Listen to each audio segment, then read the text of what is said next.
Sono Kiki e vi do il benvenuto sul canale. Se è la prima volta che atterrate su questo canale, benvenuti. Qui si parla di miniature e arte in generale. Se non volete perdervi nessuno dei prossimi contenuti e entrare a far parte di questa bellissima community creativa, vi ricordo che potete iscrivervi al canale attivando la campanella delle notifiche e dare un'occhiata alla descrizione. Troverete il link di un canale delle live dove mi trovate dalle 10:30 a mezzogiorno, da lunedì al venerdì per dipingere con voi, e un gruppo Discord nel quale vi invito ad entrare per trovare tanti altri appassionati di questo bellissimo mondo. Nel video di oggi vedremo come iniziare a dipingere le miniature. Sì, è vero, avevo già fatto un video su questo argomento, ma volevo mostrarvi anche un'altra tecnica senza utilizzare gli shade. L'utilizzo degli shade è la cosa più comune quando si inizia a dipingere le miniature e anche forse quella più pratica, ma in effetti esiste tutto un altro metodo che non li prevede e che permette di ottenere miniature molto più rifinite e pulite e anche risparmiare un po' di tempo. Detto questo, cominciamo! Proprio perché quando si è agli inizi a volte non si dispone di molto materiale, oggi partiremo da primer completamente nero.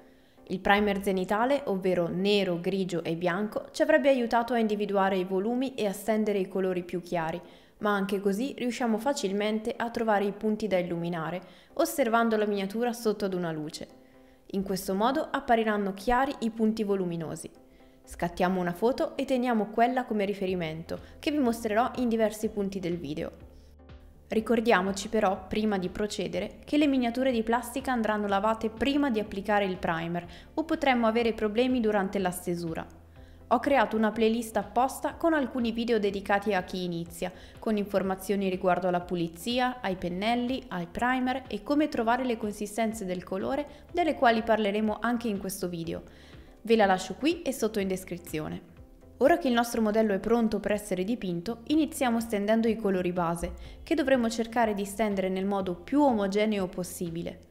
Coprendo la superficie con pennellate regolari, riusciremo ad avere una copertura ottimale, senza dover fare troppe pennellate successive. Come consistenza cerchiamo quella da colori di base, quindi appena diluita con acqua così che il pennello scorra bene, ma coprente, così da non vedere il foglio della wet palette. Dato che non andremo ad utilizzare gli shade dopo, dovremo scegliere colori base più scuri rispetto a quelli che andremo ad utilizzare normalmente. Questo perché la funzione dello shade è proprio quella di creare le ombre in una miniatura, andando a scurire i recessi e, involontariamente, anche sporcando e scurendo tutta la superficie. Partendo da colori più scuri, quindi, otterremo comunque le nostre ombre, che poi illumineremo nei punti giusti, ma le otterremo molto più pulite e rifinite. Cerchiamo quindi di coprire il modello con campiture piatte, con colore coprente ma non troppo spesso, o si perderanno i dettagli della miniatura. Ora vi mostro un errore molto comune che si tende a fare quando si parla di incarnati, in questo caso caucasici. Si tende spesso a partire da un colore chiaro o comunque uno che ci sembra adatto alla pelle. Così facendo, soprattutto se si parte da base nera come in questo caso, quello che otterremo sarà una stesura poco uniforme, che richiederà diverse passate per essere sistemata, rischiando così di perdere i già fini lineamenti delle miniature. Neanche lo shade sistemerebbe la situazione, ma anzi creerebbe soltanto ulteriori macchie. Meglio quindi scurire il colore con il quale vorremmo partire con un marrone più scuro, caldo o freddo, giusto una piccola quantità, così da creare un colore che si stenderà anche su base nera con molta più facilità. Nel mio caso, ovviamente, essendo solo un esempio, mi vedete ripassare sul colore steso precedentemente.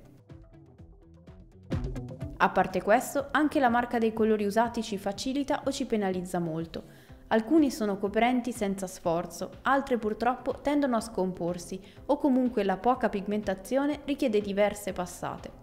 Per questo io consiglio sempre di acquistare pochi colori ma di buona qualità, come ad esempio AK terza generazione o Vallejo Model Color, piuttosto che grossi set di qualità inferiore. Esistono anche altre marche di ottima qualità come Chimera o Scale Color Artist, ma li consiglio a chi è già ad un livello più avanzato. Dove lo riteniamo necessario, facciamo una seconda passata di colore, così che prima di passare alla fase successiva ci lasciamo dietro solo colori coprenti e campiture omogenee.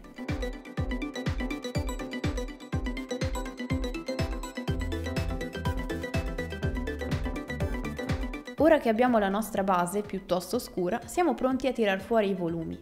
Usiamo i colori che già abbiamo usato prima e che abbiamo sulla tavolozza, schiarendoli gradualmente. Nella parte alta del vestito, del quale abbiamo la nostra comoda reference che ci indica dove lumeggiare, andiamo a schiarire la parte superiore e le pieghe più voluminose. Con il tempo comunque non servirà più crearsi una reference prendendo dimestichezza con luci e volumi, ma agli inizi è un metodo veloce e comodo. Una volta segnati i volumi, sfumiamo con il colore di base usato molto leggero, come una velatura, con poco colore sul pennello, così da averne il pieno controllo, e ci posizioniamo con piccole pennellate sulla linea di stacco. Ora come ora abbiamo quindi la nostra ombra, ovvero il primo colore che abbiamo posizionato, il mezzotono, ovvero quello appena più chiaro, e ora ci serve la luce.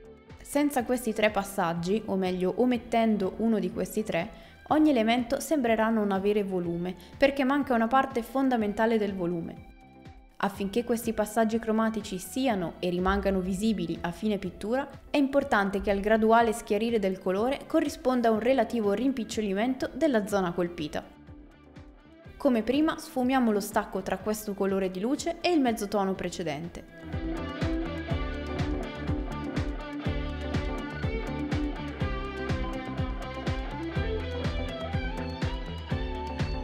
Su profili esterni e piccoli punti potremmo anche usare un colore ancora più chiaro per dare maggiore definizione al pezzo in questione.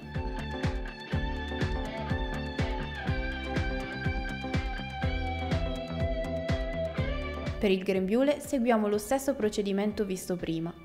Noi puntavamo ad un grembiule color avorio scuro, quindi siamo partiti da un colore scuro che fungesse da tessuto avorio in ombra, e ora applichiamo il colore reale dell'oggetto nei punti colpiti dalla luce. Trattandosi di colori chiari, potrebbe essere necessaria una seconda passata prima di passare alla sfumatura dello stacco.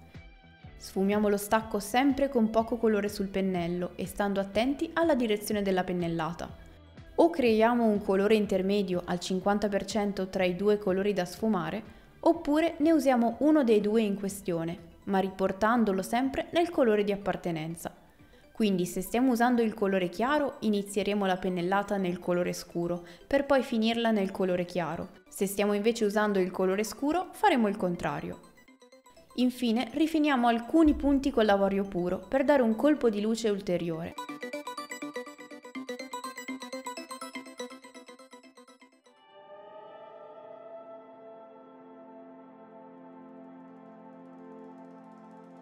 Facciamo lo stesso anche per le maniche.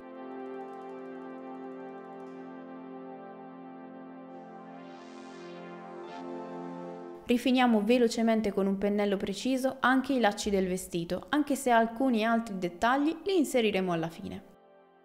Per il corpetto abbiamo scelto di schiarire con un colore aranciato molto carico per creare una tonalità vivida e dare maggiore importanza a quella zona, dato che si trova vicino al viso.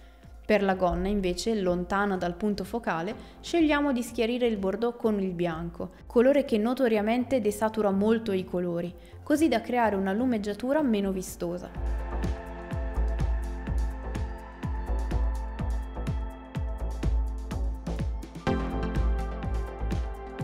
Per il viso, che abbiamo lasciato scuro prima, riprendiamo il colore che volevamo usare in principio e lo usiamo invece per le lumeggiature, ovvero il mezzotono.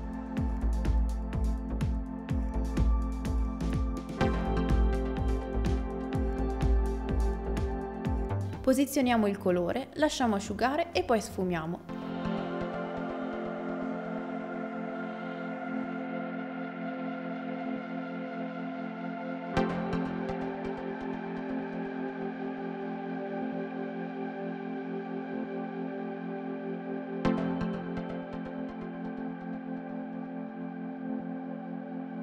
Scegliamo poi un colore adatto alle luci del viso, uno singolo o un mix come piace fare a me, per creare una tonalità più chiara ma comunque calda.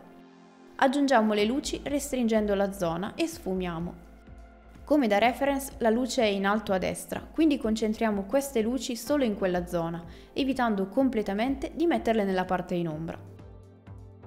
Sempre per la serie piccoli dettagli, posizioniamo anche gli occhi e le sopracciglia. So che gli occhi sono spesso un tasto dolente e vorrei dirvi che non sarà così andando avanti, ma mentirei.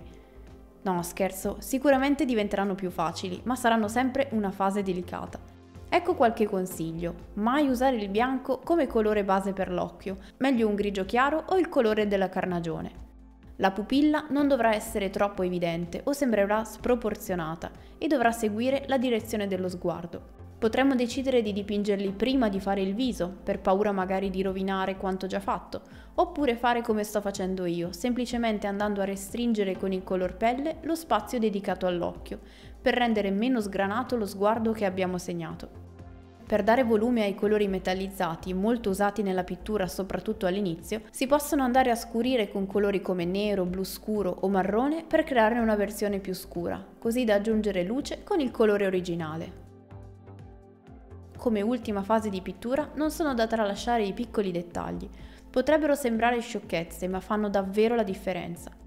Una velocissima decorazione sul vestito, piuttosto che qualche macchia di sporco sul grembiule o la trama del legno su boccali e botte. Ma oltre questi ci sono molti altri esempi come tatuaggi o cicatrici, piccole cose che aiuteranno a rendere più credibile la pittura, a caratterizzare il personaggio, a renderlo unico e a far capire l'ambientazione.